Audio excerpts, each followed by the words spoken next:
Exatamente por isso, meu amigo Felipe, por que você quer ser prefeito de São Paulo quando todo mundo sabe que é uma bucha terrível, é complicado, é difícil demais? E além disso, por exemplo, num dia como hoje, né, como resolver um problema que parece insolúvel de sucessivos erros que levam a cidade a enfrentar um dia de enchente da forma que enfrenta? Eu, há muito tempo, acompanho essas enchentes, que são problemas de uma cidade que cresceu sem plano diretor, com muita especulação imobiliária, com uma série de problemas que não dá para o cara resolver numa administração em que pese o orçamento da cidade ser muito bom, as pessoas já estão reclamando. Todo prefeito que sai da cidade reclama que a prefeitura está quebrada, né? E todo prefeito que entra reclama do cara que deixou a prefeitura quebrada. O que nem tanto é verdade, que às vezes tem dinheiro do caixa, é o terceiro maior orçamento da cidade, mas é uma bucha terrível, tá? É uma bucha terrível.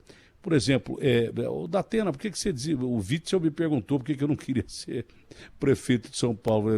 Eu disse para ele, para não passar esse ridículo de ser chamado de ladrão que nem você aí. Porque você tem que administrar muita gente. E às vezes o cara está metendo a mão lá na Zona Leste e você não está sabendo disso. Então é uma bucha mesmo. Por mais competente que o cara seja, por mais capacidade que o cara tenha. E aí eu pensei o seguinte, além disso, tem uma coisa chamada pandemia, né, que deixou o mundo de cabeça para baixo e que economicamente estourou com a economia brasileira e por consequência de São Paulo também. Felipe Sabará, é um prazer falar contigo, é um prazer recebê-lo aqui na Rádio Bandeirantes. E, na realidade, é complicado o cara ser candidato a prefeito, e aí, mais difícil ainda se o cara ganha, né, Felipe?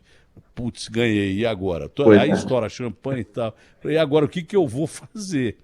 Bom, enfim, num dia como hoje, o que você poderia dizer, não é? Porque nós tivemos transtornos, desde falta de energia elétrica, até alagamentos, queda de árvore. E muito disso passa pelo Estado, mas muito disso passa pela Prefeitura também. É uma cidade gigante. Já pensou em administrar metade da população do Estado de São Paulo, que é o que tem mais população do Brasil? Felipe, bom dia. Bom dia, Datena. Bom dia aos ouvintes da Rádio Bandeirantes. Também ao meu xará Felipe Garrafa e Agostinho. É um prazer falar com vocês. Realmente, o desafio de governar a Prefeitura de São Paulo é talvez o maior desafio do Brasil, né? Você colocou muito bem aí, Datena. Você que conhece muito bem os desafios sociais, né, aqui da cidade, os desafios da violência, você que luta pela igualdade social, pelas oportunidades há muito tempo, faz muito tempo que eu conheço o seu trabalho e te admiro muito.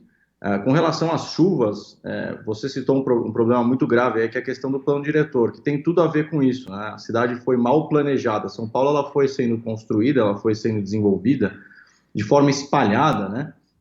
Sem um planejamento correto, inclusive ambiental. Porque, na verdade, se a gente for parar para pensar, a chuva é uma bênção, né? É uma bênção, é uma água gratuita que cai do céu para nós e que rega as plantas e que, bom, a água é tão boa, né? É uma bênção de verdade. Agora, como você administra essa água faz toda a diferença. Infelizmente, as gestões municipais de São Paulo não olharam para a água como essa bênção, como essa dádiva, como realmente um ativo. Então, a questão ambiental em São Paulo está para trás. Não é só a questão urbanística, né? Ou a questão ambiental não ficou envolvida com a questão urbanística. E eu acredito, Datena, que não existe solução bala de prata, existem soluções sistêmicas. Você tem que trazer várias soluções para um problema como esse. Então, começa das barragens. As barragens em São Paulo são muito mal administradas, as barragens dos principais rios, né? Vamos falar do Tietê, do Pinheiros. Elas não estão bem reguladas há muito tempo. Isso faz diferença, porque quando a água eleva, a barragem tem que ser ajustada. Uma outra coisa que não é administrada em São Paulo, que a gente sabe, é a questão das calçadas. São Paulo praticamente não tem calçadas qualificadas, né? Hoje, a responsabilidade das calçadas que estão na frente de estabelecimentos privados são de responsabilidade das pessoas, e as calçadas em frente de estabelecimentos públicos são do setor público. Mas, de fato, a prefeitura não tem fiscalizado e nem acompanhado esse trabalho da população para que as calçadas funcionem, tanto para as pessoas poderem trafegar, né, e caminhar, quanto também a questão, né, da permeabilidade dessas calçadas, né? A água precisa poder descer. Um ambiente onde a natureza existe, vamos dizer assim, naturalmente, né? A natureza ela capta essa água, né? Essa água desce e essa água vai para as plantas e, enfim, alimenta o solo, né? Aqui em São Paulo, não. Aí você tem um outro problema, além das calçadas que são impermeáveis, que é a questão dos bueiros e das bocas de lobo, que são entupidos. E a população que não é educada adequadamente para não jogar o lixo nas ruas, nos córregos. Às vezes a gente vê aí verdadeiras casas sendo jogadas, às vezes sofás, televisões, enfim, fora o lixo do dia a dia, né? O plástico, o metal, a madeira, o papelão, que é jogado pelas pessoas de forma totalmente irresponsável. Então, são vários fatores que fazem com que a cidade alague quando a chuva cai. A solução que foi construída até agora foi uma solução, que é a solução dos piscinões, que ela é paliativa, na verdade, e ela não aproveita tanto essa dádiva, essa bênção que é a água, né? Porque os piscinões, muitas vezes, não reutilizam essa água também. Então, se a gente for parar para pensar, Datena, olha o tanto de telhado que a gente tem em São Paulo. Por que a gente não capta água de chuva? Os povos mais antigos, né, mais ancestrais, tradicionais, captavam a água de chuva para aproveitar essa bênção, essa água, para cozinhar, para tomar banho. Tem projeto antigo sobre isso, né? Tem projeto antigo sobre isso. Exato. Tem gente que já apresentou esses projetos para, ao invés de você perder a água ou deixar que a água alague a cidade, que exista uma norma que todo edifício construído a partir de agora, principalmente que ocupe grandes áreas, tem uma forma de reutilização dessa água, né? Exatamente. A gente tem vários planos urbanísticos que foram ignorados pelas gestões, que colocam a captação de água de chuva como um dos principais ativos para a cidade de São Paulo. A gente tem um adensamento na periferia, por exemplo, enorme. No centro, nem tanto, mas tem muito telhado. Se você olhar os prédios de São Paulo, quando você sobrevoa São Paulo, você vê que tem muito telhado e esses telhados não estão captando água de chuva. E a gente vai buscar água lá da Cantareira, né, de outras fontes aí, distantes, paga caro por essa água, uma água que também poderia estar sendo usada na região que nós captamos. Enfim, então eu acho que a gente precisa caminhar por uma gestão mais inteligente ambiental que envolva a questão urbanística também.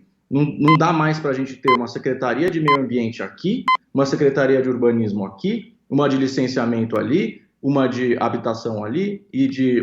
Enfim, um dos nossos planos aqui, que está no nosso plano de governo, Datena, é uma supersecretaria chamada de Vida Urbana, que agrupa essas secretarias que tem o mesmo assunto, né, sob gestão, que é a questão da mobilidade, a questão do urbanismo, a questão do meio ambiente, da habitação. Infelizmente, quando você separa essas secretarias, é muito difícil o prefeito administrar os assuntos. E a população é quem mais sofre, né? Interessante, quem não consegue hein? ver. Interessante que uma secretaria aglomerando todas essas vai evitar, sabe o quê? Uma coisa chamada corrupção, que é aquela história de criar dificuldade para vender facilidade.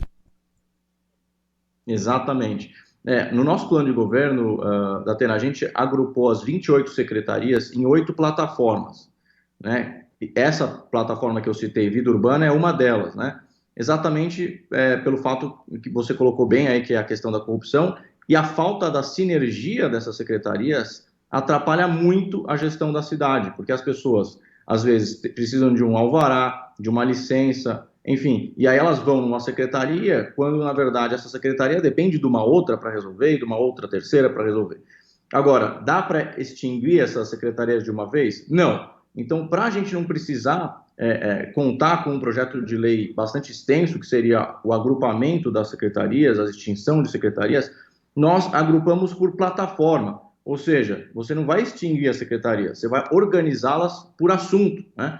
Por exemplo, você que é uma pessoa bastante interessada na área social, aí já tive no seu programa falando do nosso programa ARCA, que acolhe pessoas em situação de rua e dependentes químicos.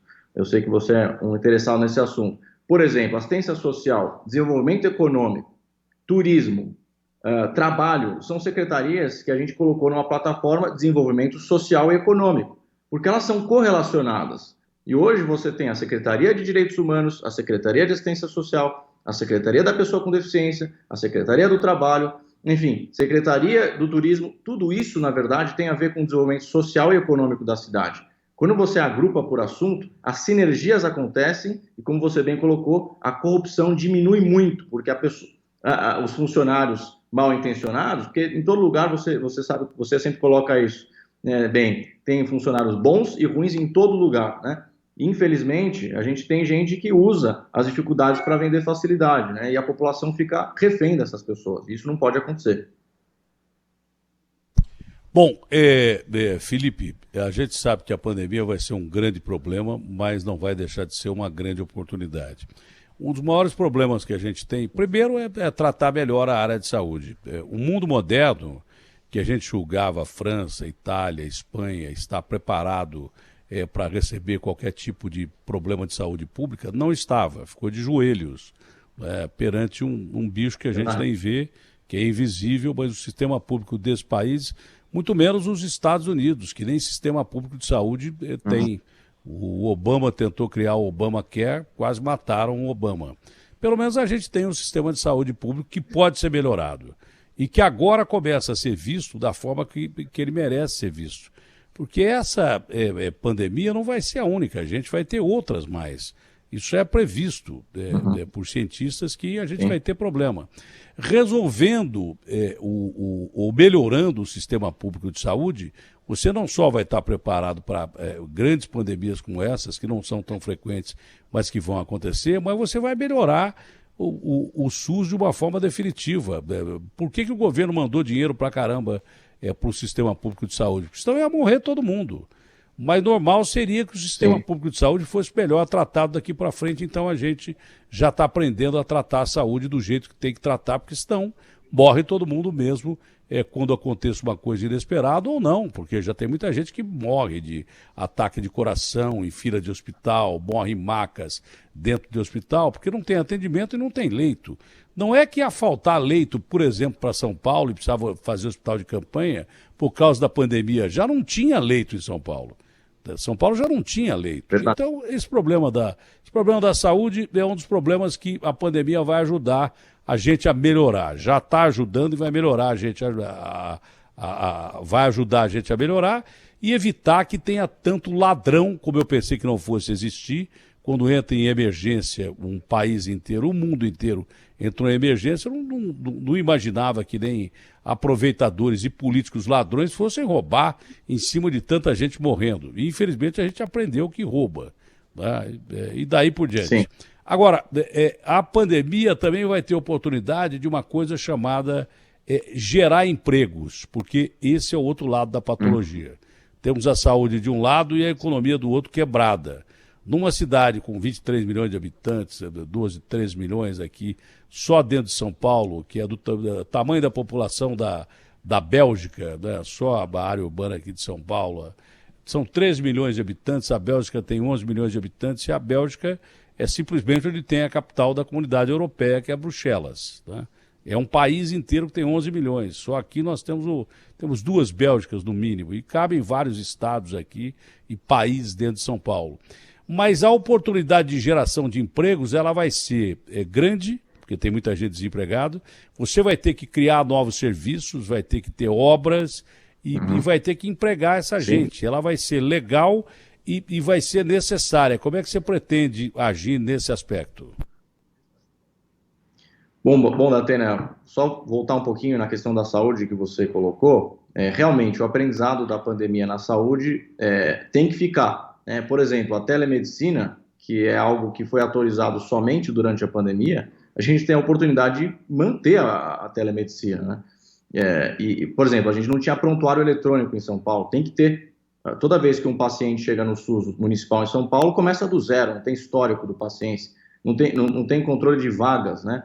Um SAMU que acolhe alguém, que socorre alguém, tem que ficar ligando no telefone para ver se tem vaga em AMA, em UBS, hospital. Então, você colocou muito bem que a gente tem uma excelente oportunidade de evoluir e atualizar a saúde, que tem um orçamento de 10 bilhões de reais na cidade, é o segundo maior depois da educação, e a gente perenizar esses aprendizados, inclusive nessa questão de proteção do uso do dinheiro, que na pandemia virou a bagunça que virou, muita gente maldosa que usou esse momento para roubar. Com relação à economia, existe uma oportunidade, Datena, que pouca gente está vendo, eu estou repetindo isso desde o começo da pandemia, que a taxa de juros está muito baixa, recorde, né? Pode ser que ela suba, mas a Selic está a 2%. O que quer dizer isso? Que os investidores que antes ganhavam dinheiro com investimentos, né, com CDI, enfim, CDB, agora vão ter que investir na economia fugindo do real, país. né? Mas estão fugindo do país também, porque nós gastamos tudo que a gente tinha aqui para administrar a pandemia. Isso, usar todo o PIB num país emergente é diferente dos Estados Unidos. Os Estados Unidos vão usar 100%. Nós vamos usar 88%, 90%. Para nós é muito caro o custo e para o investidor o risco do país aumenta. Mas, enfim, você ia terminando o seu raciocínio. Em termos de investimento, Datena, a economia real na periferia pode ser uma ótima oportunidade, é um oceano azul para o investidor. Por quê? Porque o microempreendedor ele precisa de crédito. Sem crédito não cresce. Tem um estudo em 2018, Datena, que mostra que... Tem razão, e o mercado, né?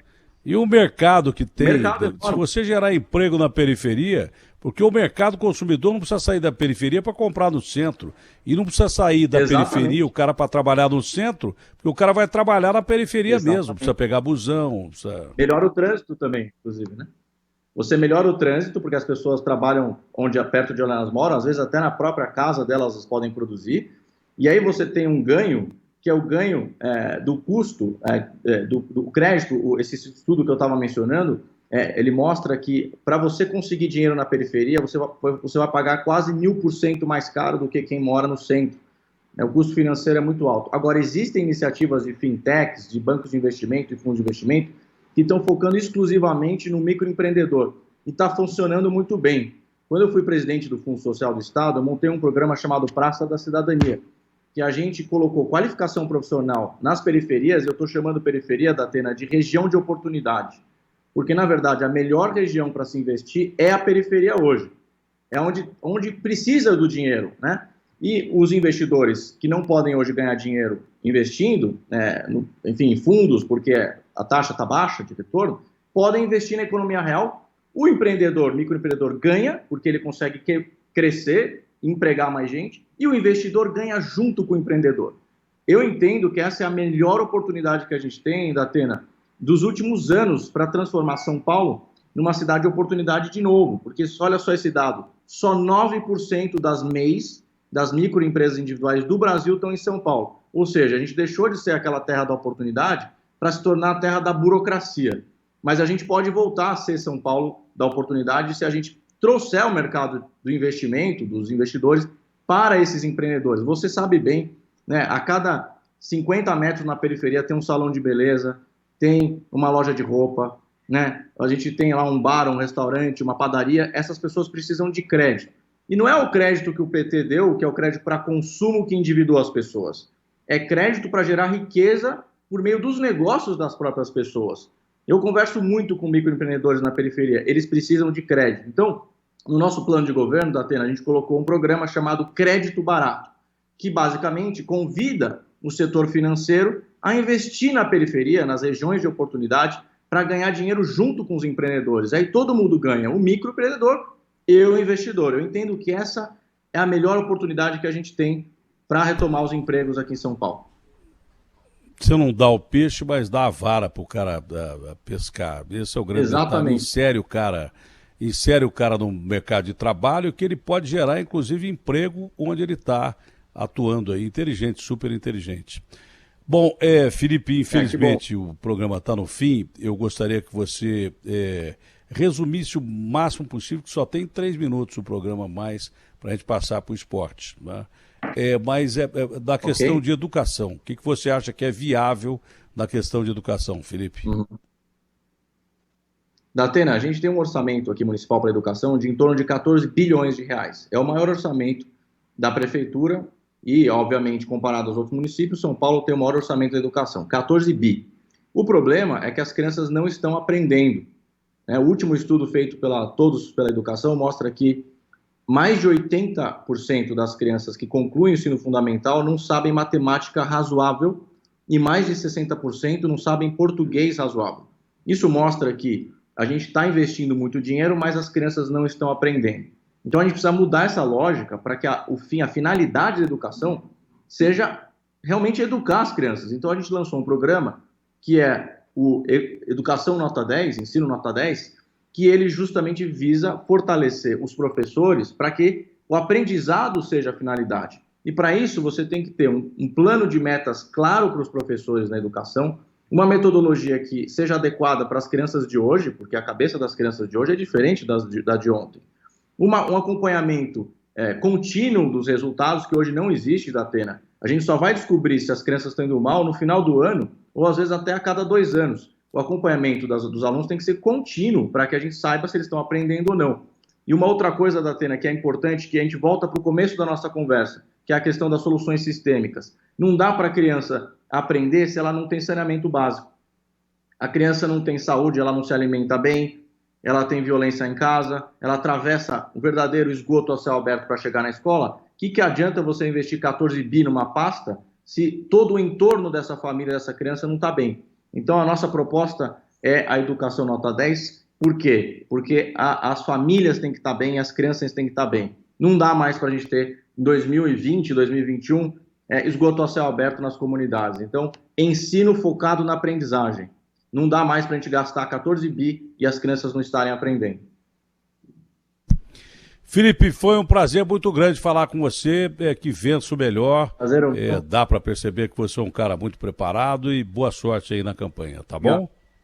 Quero te mandar um abraço, um beijo para sua filha que estudou comigo na escola, no COC. Ó, que legal. No ensino médio. Há tanto tempo atrás. Faz tempo que eu não aprendo. Lá em Ribeirão? Lá em Ribeirão? Aqui que não, bacana. Aqui em São Paulo. Abração. COC Morumbi. Aqui em São Paulo. Abraço legal. Pra você. Ela veio novinha para cá. Um abraço grande, Felipe. Isso. Fica com Deus, viu? Um abração. Fica com Deus. Bom dia aos ouvintes, a você. Olha, a todos. Tchau, tchau.